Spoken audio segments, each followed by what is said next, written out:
Hey, what's going on, internet? It's your boy, Skinny Penis, also known as Outlaw, okay? I've been asked a couple times now on stream from other would-be streamers that are like, oh, I'm totally going to get into it, you're cool, this is going to be sick, or, why'd you stop streaming on Twitch? What's your deal, bruh? Why'd you do that? And then, why'd you go to Mixer? So, kind of want to make like a quick video. There's going to be a series of these, so I'm thinking of doing it every few months as we kind of go along, and you can kind of learn from my failures in a sense, or my follow a path to somewhat success if I can share that with people and help them out if they're trying to get into streaming and they've been putting it off forever. Because I put it off for about 5 years. So about 5 years ago is when I wanted to start streaming, but I'm like, I don't have the money for a computer right now. I don't have the time to learn how to do all this. It's not really in the right space yet to let me get into it to succeed. All these excuses I made up for myself, and the biggest thing I can tell you is just do it, okay? It's gonna suck no matter what. You could go invest 20 grand if you wanted to. It's still gonna be shitty. I'm telling you right now, it's not gonna work out the way you want. So just get in there, start making your mistakes, start making content. Because if you were to look at, best example, PewDiePie, go find one of his first videos. They are awful. Whether you're a fan of PewDiePie or not now, the amount of editing and work that goes into his videos now and the quality you get to see is amazing, very much so compared to what started in the beginning. So I would encourage you, if you're just kind of playing around with it, go for it right now. So let's break down this video into a few things. One, people are asking me, why did I abandon Twitch when I was successful with Twitch with the first, 4 months that I was doing it. First 4 months, making great content, networking my ass off, meeting a lot of cool people, joining fun communities that I really like with other, again, cool streamers. So it was on the right path. I got affiliated, we had subscribers, we had our emoticon, everything was going really well. Lots of views and follows. But I'll give you the math numbers. I'll be completely transparent so that you guys can kind of get a sense of why I even went to Mixer and why I'm sticking with it after a week. So we're a week into Mixer, and I have almost 200 followers, and I have over 1,000 views, okay? Back on Twitch, 4 months.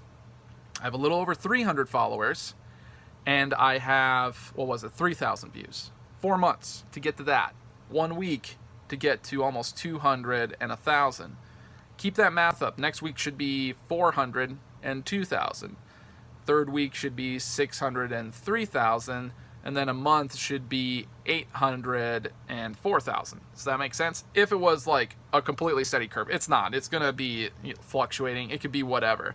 But if I keep that momentum, if the community keeps building and people like what we're making and what we're building together, great. It should be a way quicker path to success to make the channel really awesome, make really fun times with people, help other people out with learning how to play Fortnite, do you like Destiny? I'm telling you guys, September 4th, it's going to be crazy.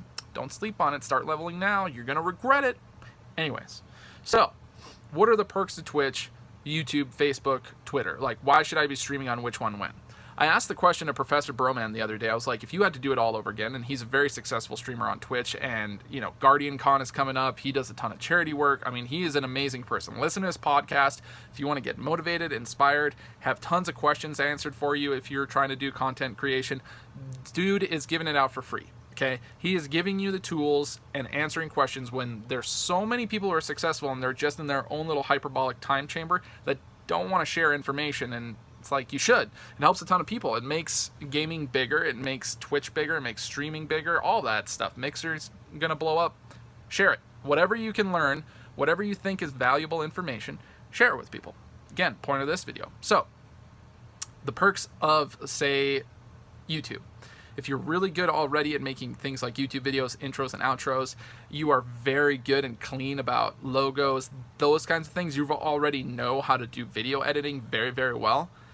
Definitely go there. Okay, again, smaller, you're gonna get noticed quicker.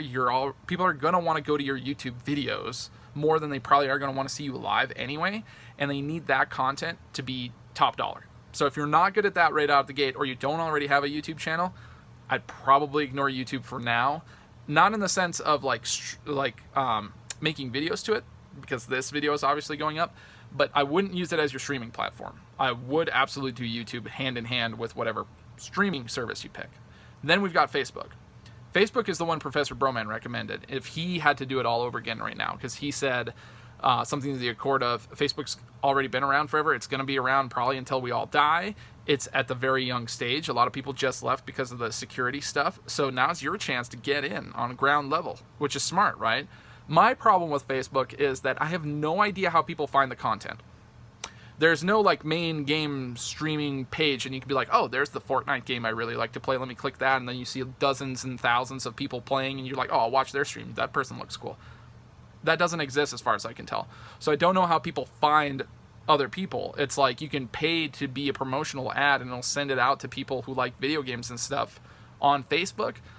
But I don't think that works very well. Also, they don't have a subscriber thing right now unless you got invited into Facebook. So you really can't monetize or like make your content better, in my opinion. You can just start streaming, but like I have buddies who've been streaming on Facebook forever and even right now, and it does nothing for them. You know, it's like, it's just bullshit until they figure it out. They need to find a way to let streamers be found and like really go hard with it, because right now it's not at that point. So if your thing is, hey, I want to get in the ground level of something and it's going to be something big, Facebook is huge. So if you think you want to go that and you're not worried about monetizing anything or whatever, go for it. That's the one you should run to.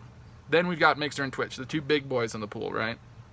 Mixer being the smaller of the two big boys, and then you've got Twitch. So we'll start with Twitch. What are the perks of Twitch? Obviously, it's the most solidified big platform to be streaming on, right? I mean, everybody at this point, if you're kind of a gamer, probably knows about it, especially if you're following any kind of esports. So Twitch, you've got affiliate status, which is great if you want to get to the point of like, you know, subscribers and things of that nature much faster. You could stream smaller niche games if you wanted to play Persona or you wanted to play Final Fantasy or whatever. You're going to get viewers for that. It's going to happen. They even have retro channels. They have great stuff in IRL. Plenty of games you can play. You don't have to feel like you're shoehorned into a specific game to succeed. There is definitely issues in getting noticed though on Twitch. Say you love Destiny 2. You want to go stream Destiny 2. You go stream Destiny 2, you're going to have probably no viewers. There's a website you can do if you Google where it's like, what should I be streaming on Twitch? And it'll pop up and it'll tell you like, don't stream this game because 99% of the player pool or the streamer pool who gets the audience, it goes to like 1 or 2 people. And everybody else doesn't get anything else after that, which was very true. If you go watch Destiny, it's like King Gothalion, Professor Broman, True Vanguard, and like maybe 1 or 2 other people can pull in numbers. After that, it's like a giant drop off into like 7 viewer average count. Like it doesn't work. So you have to, at that point, for Twitch to succeed, you have to be very, very good at a game.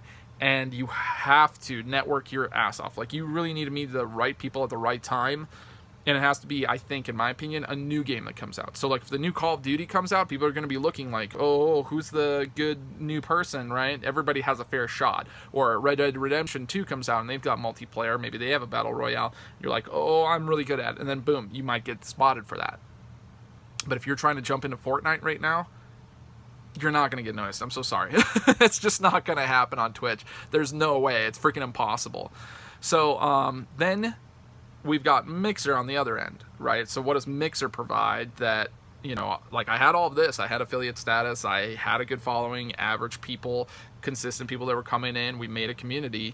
And then I was like, I don't think this is going the way it should be. In my mind and in my heart of hearts, I was like, I'm putting in a lot of effort, more so than probably anything in my life. So like, why is the output not so much? Am I doing something wrong? And so I stumbled on Mixer like most people, and I learned, you know, what they offer. What are some perks? FTL is huge to me. Like that is so important to me, and one of the reasons I picked Mixer over Twitch. FTL is short for faster than light. What it is if you typed in chat right now and you said hi, I'd see it right away. I could say hi back, and it's like we're in the same room talking to each other. That's incredible. Like that's insane. You also get quality settings, as far as I can tell, no matter what. So you can have 720p and 480p. As an affiliate on Twitch, hope I got lucky and I got it that night. Otherwise, people are stuck at 720p and then they're telling me, man, your stream's lagging, it looks like shit, because they're on mobile or like an old device and it doesn't scale down. It's great for partnered people that they have that all the time, but it sucks if you don't have it for anything else. So what else does Mixer do different that's better? Mixer has Hype Zone. So Hype Zone is huge in that when you do Hype Zone, it's thousands of people that can see you at one time, right? And they're all looking at the top 10 for a game that's happening. So if you're in the top 10 in Fortnite, the odds of you getting noticed are huge because it could automatically host you. And then when it does, people are going to see you. They might get to watch your content for another 5 to 10 minutes, and then you end up getting a bunch of follows. So it's geared towards people who are good at a game that's popular getting picked up right away. You can really build up your numbers if you're really good at a game. Now, the second thing that they have is something called Up and Coming. So you click that, and you can see people who have 0, 1 to 5 viewers. You can click that, find the game you like, and then you might find a new streamer that's just, up on the rise, that people think are making good content, but are averaging smaller numbers. So that's awesome, too. And then hosting works the same way it does in Twitch. That doesn't change anything. Mixer's actual customer service, like people or who run the social media on Twitch or Twitter, are amazing. They'll get back to you within like 20 minutes to an hour. It's insane. And they're all very funny, very kind people, and they want to see smaller streamers succeed. So there is one negative to Mixer if you're going to stream on there. If you don't play Fortnite, PUBG, Rainbow Six Siege, Overwatch, Destiny 2, and Realm Royale, and you want to go play niche Japanime game 45, it's not going to work. You have to balance that kind of thing. So if you really do want to play a game like me, I want to play Destiny 2 more than anything in front of stream, I do that on the half end of my stream. So the first half, like the first 2 hours, 3 hours, are Fortnite. And then we ended with me playing Destiny and having a really good time. That's kind of how I do it. But you need to be able to play some kind of game like that has a huge following if your goal is to grow. You don't have to be amazing at it. You just have to be competent. So what does that mean? You don't need to win every game. You don't even need to win every 10 games or whatever. You just need to be funny and need to get top 10. Let's just call it that. If you can do that consistently in one of those games, you're golden. You're great. So that's the biggest reason I came to Mixer, is it's designed to help smaller streamers genuinely get bigger and grow. Twitch is about making the bigger person even bigger. I'm sorry if someone else is on the other mental idea, but unless you're there at the right time for the right game launching, good example, someone new that rose really fast is Cypher PK, if you guys follow him. Pretty much nobody knew who the hell that was. Fortnite came out. He was godlike. He started playing the game right when everybody else did. He's a big competitor for it. He's amazing at it. Boom. There you go. Success story.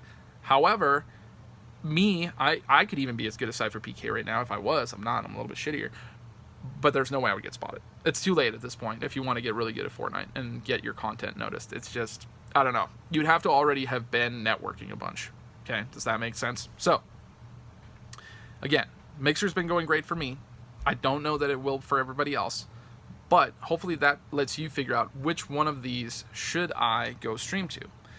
I would encourage you on Mixer because they're awesome if you play one of those games. If you do not play any of those games, you're probably out of luck. You probably need to go to Twitch. You probably need to start networking very, very, very, very hard. Even harder than people are on these other platforms to, find other communities that, will notice you.